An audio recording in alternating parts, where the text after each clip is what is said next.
नमस्कार, मैं कन्हैया कुमार और आप देख रहे हैं प्रजातंत्र टीवी।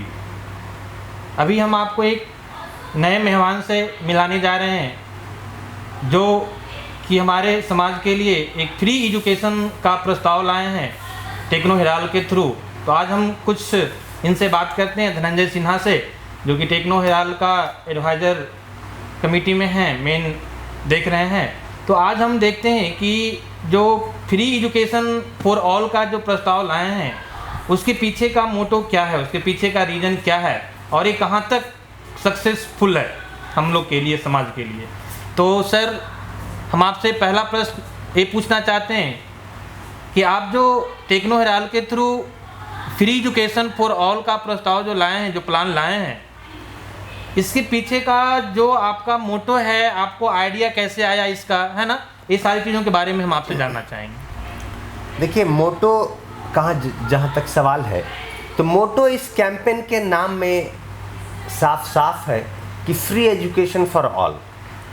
ये हम ऑनलाइन संदर्भ में बातचीत कर रहे हैं कि मोटो है कि जो कोई भी छात्र, चाहे अमीर हो चाहे गरीब हो, मुख्य रूप से गरीब को टारगेट करके किया जा रहा है, किंतु ये जब ओपन रखा गया है तो अमीरों के लिए भी ओपन है।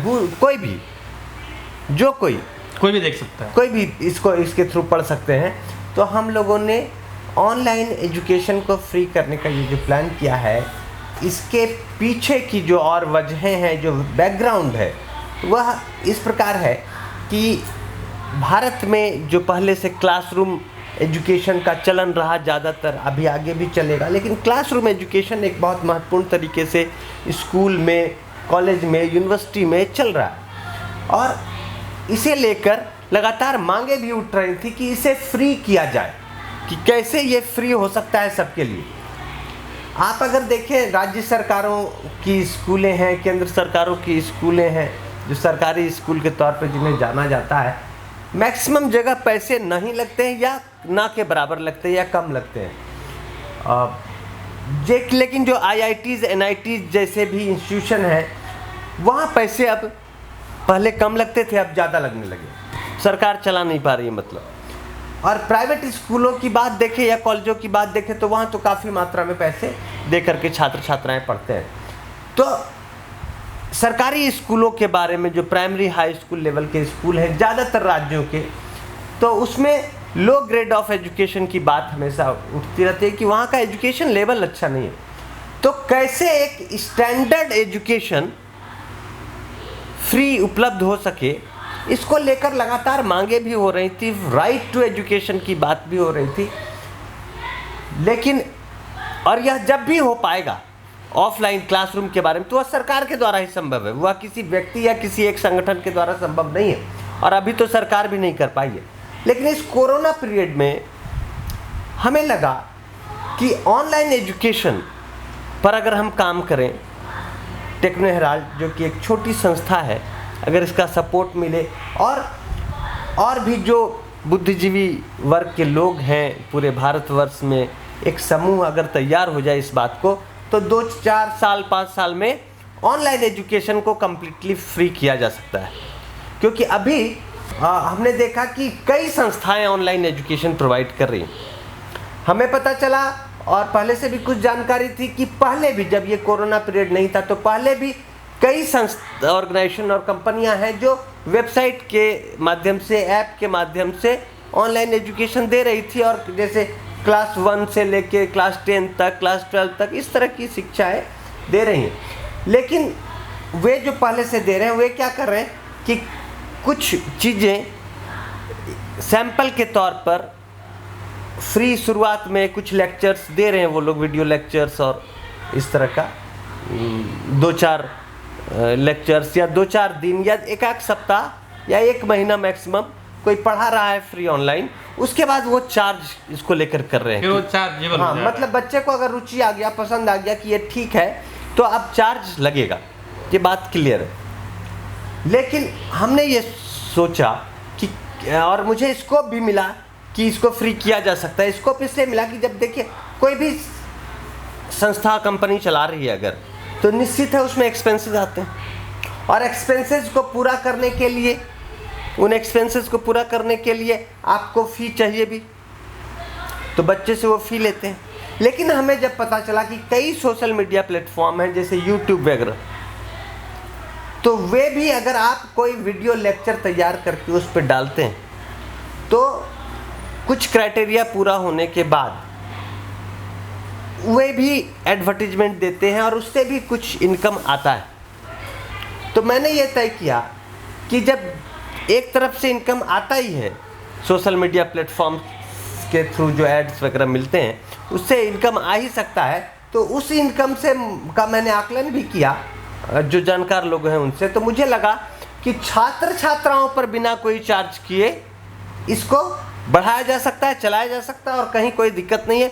और इस तरह मेरे दिमाग में यह बात आई कि एजुकेशन ऑनलाइन जो है फ्री हो सकता है सभी के लिए, जो भी जहाँ कहीं भी है, ना सिर्फ भारत, ना सिर्फ बिहार, ना सिर्फ भारत बल्कि पूरे देश के लिए।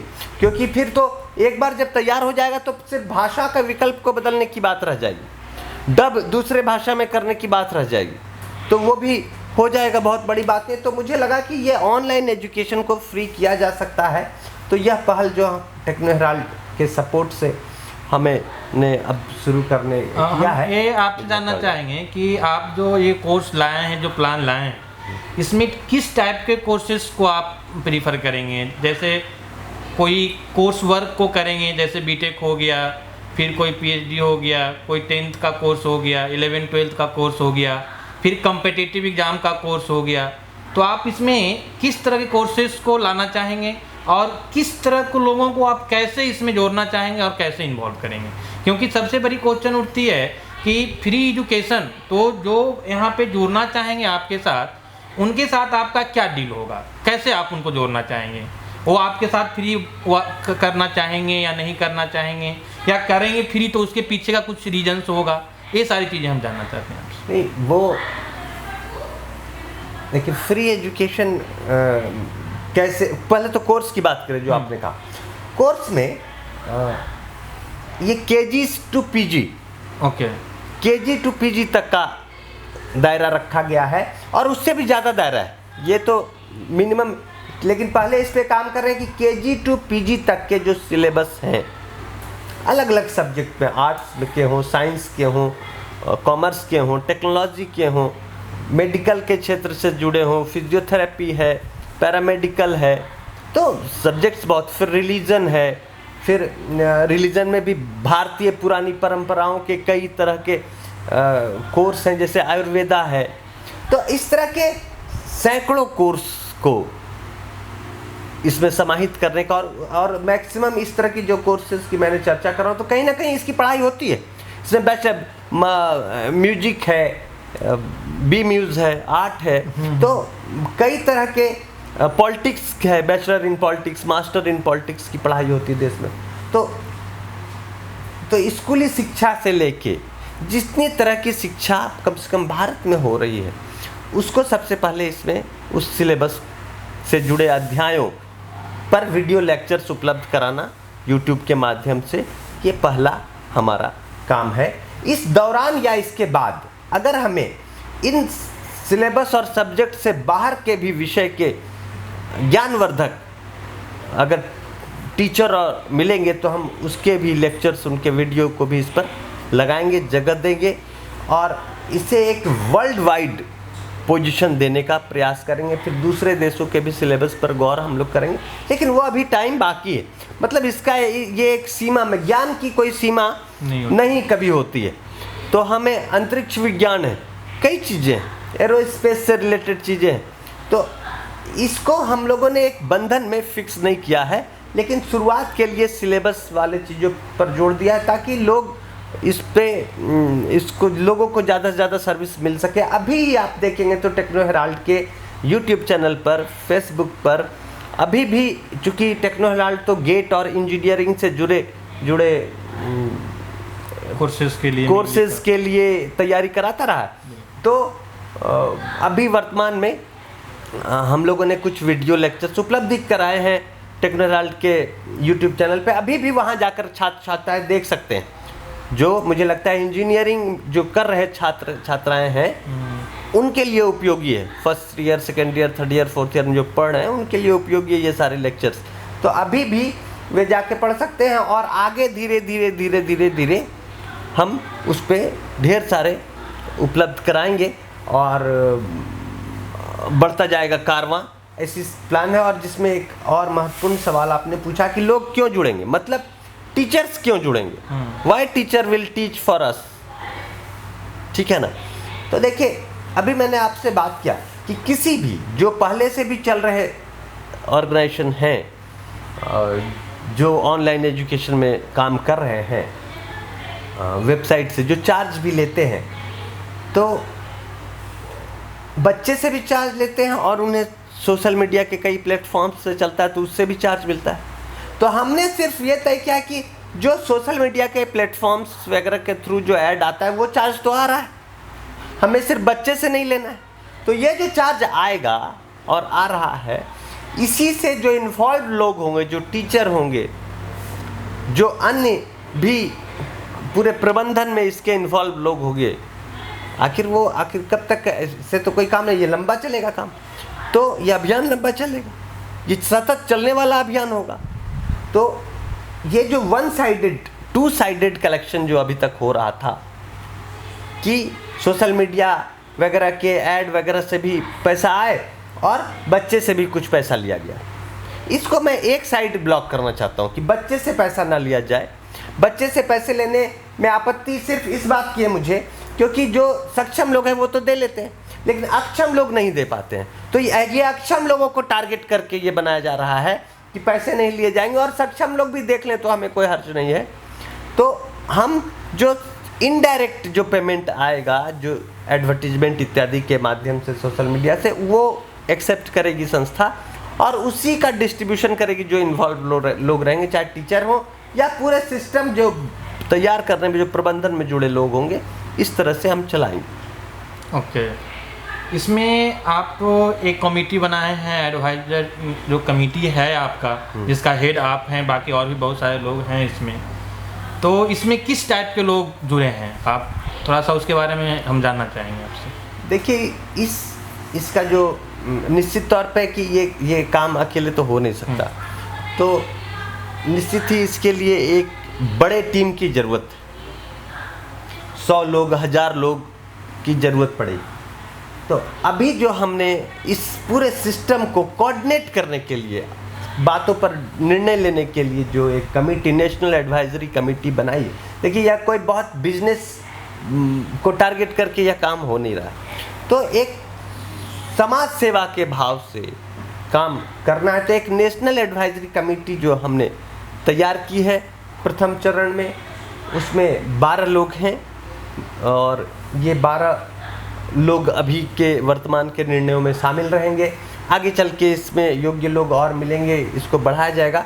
ये 12 लोगों में जैसे देखिए अलग अलग फील्ड से लोग लिए और ख़ास करके ऐसे लोग जिनका व्यावसायिकता में कम और समाज सेवा में रुझान ज़्यादा रहा है, ऐसे लोगों को जोड़ने का प्रयास किया गया, जिसमें श्रवण कुमार जो हैं हमारे बहुत ही अच्छे ये इंग्लिश लैंग्वेज और कई विदेशी भाषाओं के जानकार हैं, खुद ये शिक्षक भी हैं, तो इनका अनुभव हमें इसमें काम आएगा ऐसा लगा, इसलिए हमने इनको जोड़ा है। अभिषेक आनंद जो खुद एक कंप्यूटर इंजीनियर हैं और लंबे समय से अध्यापन का कार्य कर रहे थे अलग अलग जगह पे, और अभी सिम्बायोसिस एक बड़ा प्रसिद्ध संस्थान है भारत का, उसके इंदौर में ये मैनेजमेंट की पढ़ाई अभी वहाँ पढ़ाते हैं, अध्यापक हैं।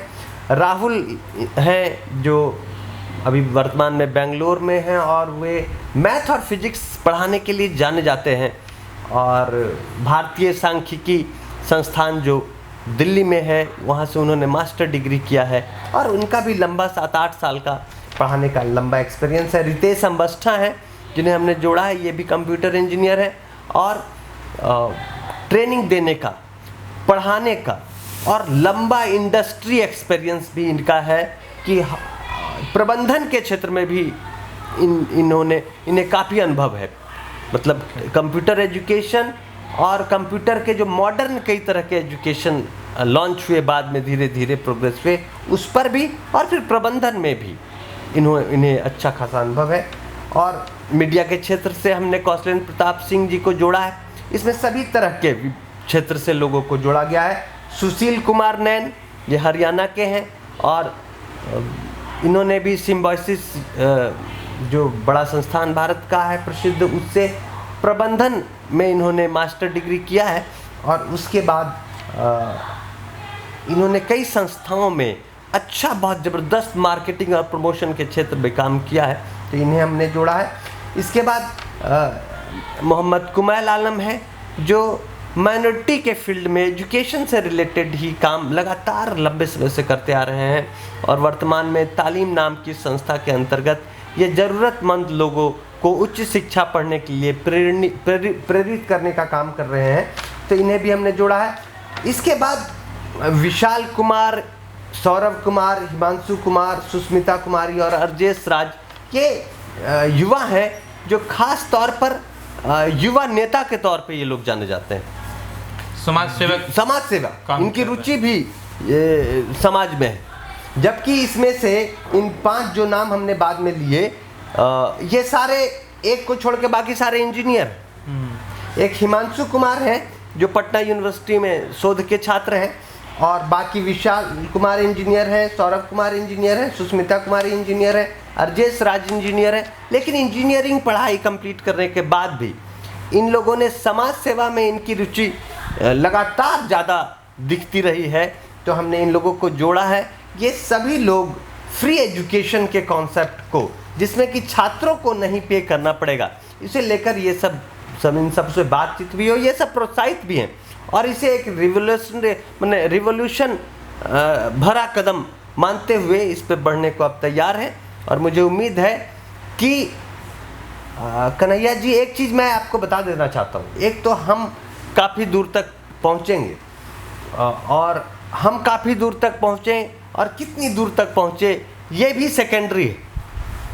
प्राइमरी है फ्री एजुकेशन फॉर ऑल, और हमें उम्मीद है कि आगे आने वाले समय में 2 महीना, 4 महीना, 6 महीना, साल भर में जब हम एक एग्जाम्पल प्रस्तुत कर पाएंगे समाज के सामने, देश के सामने, विश्व के सामने, तो कई बड़ी संस्थाएं भी आएंगी और इस मॉडल में काम करेंगी, और कई पुरानी संस्थाएं जो पहले से इस मॉडल में काम कर रही हैं, पेड बच्चों से भी फी लेकर के, वे भी फ्री एजुकेशन कॉन्सेप्ट को पर कुछ ना कुछ कदम बढ़ेंगी।